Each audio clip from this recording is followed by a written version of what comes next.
মোদি জিতলেই তাদের জেলে পাঠাবেন। ভারতের প্রধানমন্ত্রী নরেন্দ্র মোদি বলেছেন, দুর্নীতিগ্রস্তদের ইতোমধ্যে জেলের দরজায় দাঁড় করিয়েছি, আরো 5 বছরের জন্য ক্ষমতায় গেলে তাদের গড়াদের উপরে পৌঁছে দেব।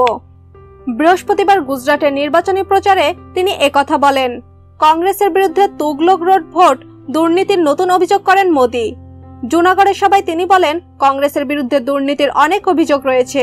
তুগলক রোড ভোট দুর্নীতিতে হাত কালো করেছে তারা। যেখানে গরিবের টাকা সন্তান সম্ভবাদের জন্য রাখা টাকা লুট হয়েছে, মোদি অবশ্যই এ ব্যাপারে নির্দিষ্ট কারো নাম উল্লেখ করেননি। তবে রাহুল গান্ধীর বাসভবন দিল্লির তুগলক লেনে। আবার মধ্যপ্রদেশের মুখ্যমন্ত্রী কমলনাথ সাংসদ হিসেবে দিল্লিতে যে বাংলোটি পেয়েছিলেন সেটির ঠিকানাও এক তুগলক রোড। এদিকে ভারত মহাসাগরের আন্দামান নিকোবর থেকে উত্তরপ্রদেশ, নাগাল্যান্ড থেকে পশ্চিমবঙ্গ 543 আসনের দেশচালক নির্বাচনে আজ সারাদিনই 18 রাজ্য ও 2টি কেন্দ্র শাসিত অঞ্চলের 90টি আসনে ভোট গ্রহণ হবে।